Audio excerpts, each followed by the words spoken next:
y de... Nicolás Alvarado, otra vez el muro a muro y otra vez tratando de incorporar una voz diferente a la feria, digamos, ¿no? ¿Cómo te ha ido en estos años? La gente, los periodistas han hecho el muro a muro, la gente ha ido, cómo fue el balance, digamos? Yo creo que es muy bueno, pues de muro a muro se ha convertido ya en un clásico de Fil Guadalajara a estas alturas. Llevamos 5 años realizando el coloquio, desde 2017 hasta la fecha. A ver, me preguntaste particularmente por los periodistas. Es una pregunta generosa y autorreferencial, además, Mm. porque tú has sido, Mónica, una de los muchos periodistas que se han preocupado por dar un seguimiento anual a de muro a muro. Es decir, lo que me asombra mucho de Muro a Muro y me asombra gratamente es que sigue siendo nota cada año, digamos, a pesar de que sea una nueva edición del mismo coloquio, y eso me da un gusto enorme. Hay otra cosa que me entusiasma mucho, de Muro a Muro se llena, hay portazo normalmente. Bueno, creo que eso tiene que ver con dos cosas. Creo que tiene que, y perdón, en la edición virtual de la FIL el año pasado, cómo olvidarla, entregó algunas de las mejores cifras de la feria. Si no me equivoco, el tercer evento más visto de la FIL fue una sesión de Muro a Muro.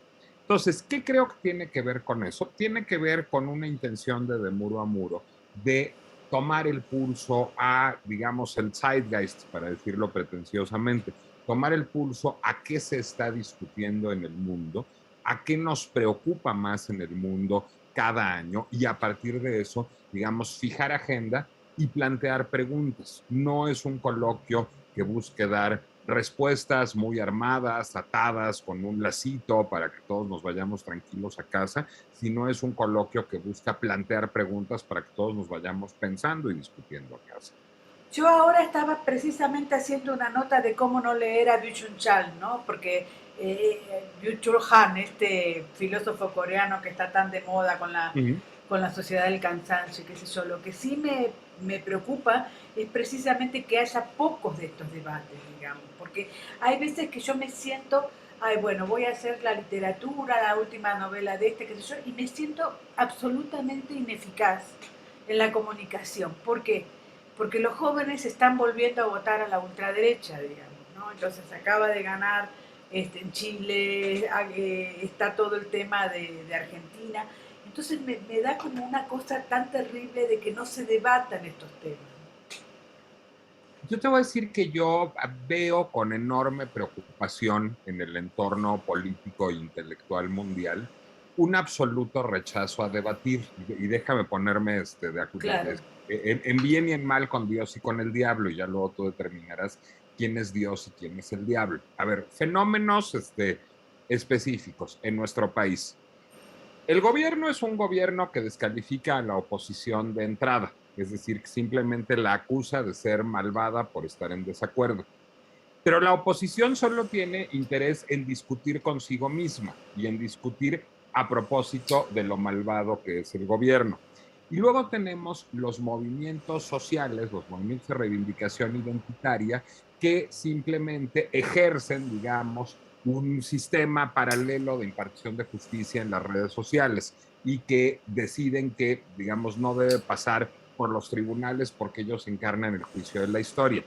Ese fenómeno, esos tres actores que describí son actores mexicanos, pero lo puedes reproducir en todo el mundo y tú tendrás muchos ejemplos en todo el mundo. Entonces sí creo que estamos en una época particularmente refractaria a la discusión, en donde si yo soy altermundista o si yo soy liberal o si yo soy feminista o si yo soy activista de cualquier cosa o militante de cualquier partido o me adscribo a cualquier ideología, ya solo quiero enarbolar mi ideología y lo que yo pienso y dejar de discutir.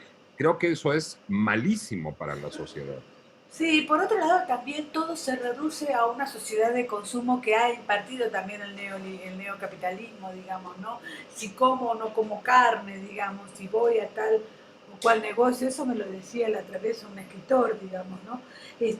Pareciera ser que esta cosa refractaria al debate está produciendo como nuevos pensadores zombies, digamos, ¿no? Esta sociedad del cansancio de la que habla el filósofo coreano también se reduce al pensamiento, ¿no?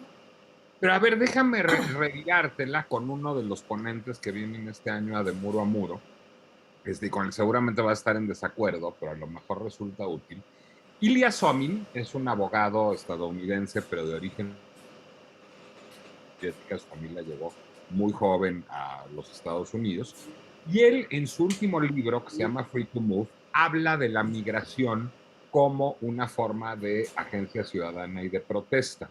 Y al hablar, digamos, de la migración, no solo habla de la migración internacional, sino de la migración intranacional.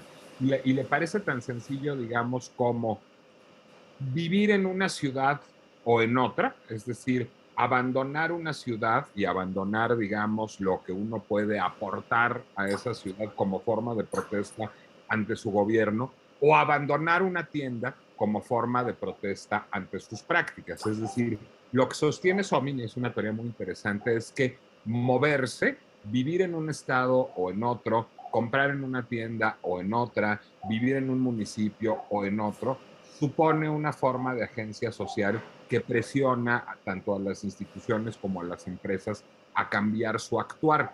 Entonces, bueno, en ese sentido, entiendo que a lo mejor es reducirlo a una cosa bufa, el como carne o no como carne, o compro en Walmart o no compro en Walmart, pero finalmente no piensas que hay una forma de agencia política en ese tipo de actos. Es probable. Ahora, ¿quiénes son los otros que van a venir al muro a muro? ¿Quiénes son los Ah, otros que bueno. van a estar? Bueno, viene un elenco de lo más diverso, que eso nos interesaba, y multiestelar. A ver, viene Catalina Botero. Catalina Botero es uno de los grandes iconos de la defensa de la libertad de expresión, se forma parte de muchos organismos internacionales, pero nos interesaba particularmente que forma parte del Oversight Board de Facebook. Es decir, ya ves que después del bloqueo al presidente Trump y las críticas a ello a diestra y a siniestra en su momento, Facebook decidió inventar, crear un órgano que lo supervisara y que fuera autónomo y que no tomara órdenes de la estructura de Facebook. Catalina Botero es una de las integrantes de ese experimento. Jorge Carrión, Jordi Carrión, es un escritor catalán al que tú debes conocer muy Sí, bien. mucho, mucho, mucho. Acaba de sacar su último libro, Membrana. Y antes de ese sacó uno que se llama Lo Viral. Lo Eh, viral, claro. Jordi estuvo escribiendo sobre la viralidad, digamos, del COVID, pero también sobre la viralidad de las redes. Entonces nos interesaba mucho esa perspectiva. Alan Dershowitz es un personaje extraordinariamente polémico y fascinante, porque al mismo tiempo que es un autor profundamente moral en toda su serie de ensayos, es un abogado que ha defendido clientes que van de Julian Assange a Harvey Weinstein a Donald Trump. Y lo que dice Dershowitz a propósito de esto es que él cree más en el debido proceso que en la simpatía, y que es justamente su cercanía, digamos, con el Estado de Derecho, con un sistema de impartición de justicia correcto, el que lo lleva a tomar clientes tan polémicos y con los que está en tan frecuente desacuerdo. Dershowitz ha escrito cosas terribles sobre Trump y al mismo tiempo fue su abogado defensor en el momento del impeachment, y de hecho tiene un libro muy, muy sólido en el que argumenta muy bien por qué no se debía hacer un impeachment a Donald Trump. Además, ha escrito recientemente sobre la cultura de la cancelación, un ensayo creo que extraordinariamente lúcido, y será un placer verlo discrepar, porque Dershowitz es un liberal, de la socialdemócrata casi socialista Annelien de Dien, que es un personaje fascinante. Ella es una historiadora de los Países Bajos, de la Universidad de Utrecht, que acaba de publicar un libro que te será muy simpático, querida Mónica, que se llama Freedom, An Unruly History, y que es una historia de la libertad y de su relación con la democracia a lo largo de los años, que sostiene que en estos momentos la libertad no podría estar más lejos de la democracia. Para Annelien de Dien, digamos, los valores liberales, como sostienen muchos, se han alejado de la verdadera idea de un gobierno de la mayoría y de un gobierno que represente a las mayorías. Chandran Kukatas es otro personajazo, es un historiador, politólogo, nació en Malasia, hizo su carrera en Australia y en el Reino Unido, ahora trabaja en Singapur es también un gran estudioso tanto de las libertades como de la migración. Su más reciente libro se llama Immigration and Freedom, es un libro sobre cómo, digamos, la agencia ciudadana de los locales se ve limitada también cuando un país limita los derechos de los migrantes. Va a estar también un compatriota tuyo, Alejo Shapire, a quien me imagino que ubicas. Alejo Shapire es un periodista argentino, bueno, colega tuyo de Página 12, que durante mucho tiempo ha vivido en Francia y que acaba de escribir un libro que se llama La traición progresista. Es un libro en donde justamente acusa de que exista un macartismo de izquierda, de que haya ideas, digamos, que pues son prohibidas, que son silenciadas y que no son, digamos, a las que no se les otorga, digamos, el estatuto de ser discutidas por parte de un sector del pensamiento progresista, y es una argumentación en contra de estas prácticas. Entonces, como verás, y me detuve solo en los ponentes internacionales, no te hablé de los nacionales, pero como verás, pues son ponentes de las más distintas procedencias geográficas, tradiciones ideológicas, generaciones, pero creo que nos darán un buen panorama, un panorama rico de en dónde están los debates sobre la libertad en nuestro tiempo. Claro, tú me preguntabas si el debate era político, yo creo que todo es político, digamos, ¿no? Es decir, eso es una cosa de la que parte muro a muro. ¿Quiénes son los nacionales? Algunos de los que puedas nombrar. Ahí te van los nacionales. Bueno, primero que nada estará Salvador Camarena, Ana Paula Ordorica, Emilio Lezama moderando. Ellos serán nuestros tres moderadores. Y ya, bueno, además de mí mismo, que modero la primera mesa, ya en términos de los ponentes estará Alejandro Madrazo, que es un hombre que creo que tiene todo que decir sobre la libertad en este momento, después de haber sido pues expulsado del CIDE por sus ideas políticas, pero al mismo tiempo es alguien que ha trabajado mucho la libertad de expresión, los asuntos de género, la política de drogas de manera señera. Es un hombre cuyo tema ha sido a lo largo de la historia la libertad. Ana María Labuenaga, publicista en retiro, Es la académica. segunda vez que la invitas, ¿eh? Es la segunda vez que la invito, eso es muy cierto. ¿Te aunque, gusta? aunque la vez pasada no fue a de Muro a Muro, Ah, fue a otro foro de la FIL. En Muro a ok. Muro nunca había estado, pero sí es la segunda vez que la invito a la FIL. Bueno, pues es que Ana María se ha vuelto una de las voces indispensables para hablar del mundo digital y para Ajá. hablar de las redes sociales. Entonces, tenerla con Catalina Botero sonaba muy interesante para hablar justamente, y con Jordi Carrión, para hablar justamente del entorno digital. Marwan Sotoantaki, a quien bien conoces, en la mesa justamente en la que se habrán cuestiones relacionadas con las migraciones. Él estará con Ilya Somin, con otro de los clásicos de la FIL, el alcalde de Los Ángeles, el exalcalde de Los Ángeles, Antonio Villarraigosa.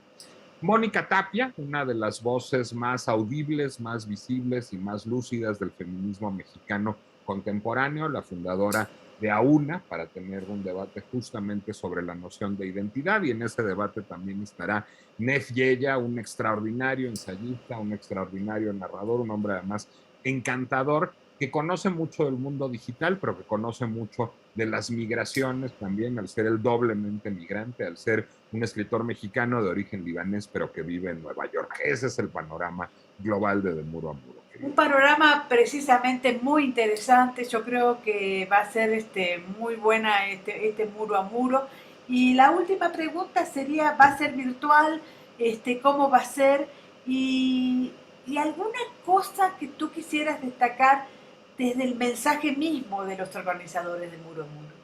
Bueno, de la virtualidad lo que te diría es sí, no y también. Es Claro. decir, hay dos, bueno, la FIL nunca más podrá sustraerse al mundo digital, eso me parece muy importante. Yo creo que si algo nos enseñó la pandemia es que la feria del libro irradia desde Guadalajara a todo el mundo, o cuando menos a todo el mundo de habla hispana. Entonces yo quisiera que la FIL la consideramos ahora como algo que irradia desde Guadalajara, pero que se consume en Tepic, en Buenos Aires, en Guayaquil, en Barcelona y en cualquier lugar donde se hable español, y en muchos donde se habla inglés y francés. También hay muchos contenidos en inglés y en francés y en otros idiomas en la FIL.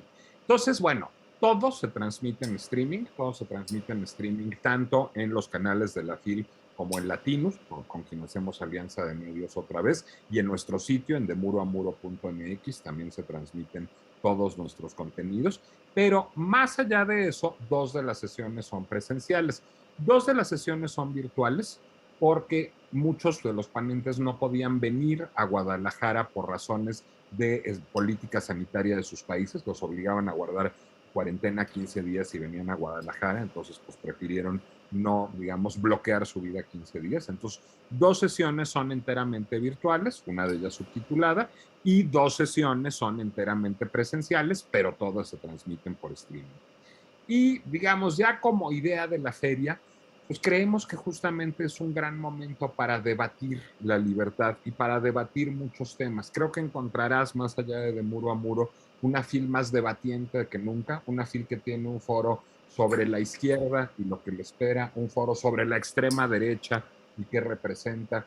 Es decir, es una FIL que está pensando lo que Amin Maalouf bien llama el naufragio de las civilizaciones. A mí me toca moderar justamente un diálogo entre Amin Maalouf y Yumana Haddad en un espacio allende de muro a muro y que pues justamente debe replantearse la política, la cultura, la sociedad, la economía, como nos lo estamos replanteando todos.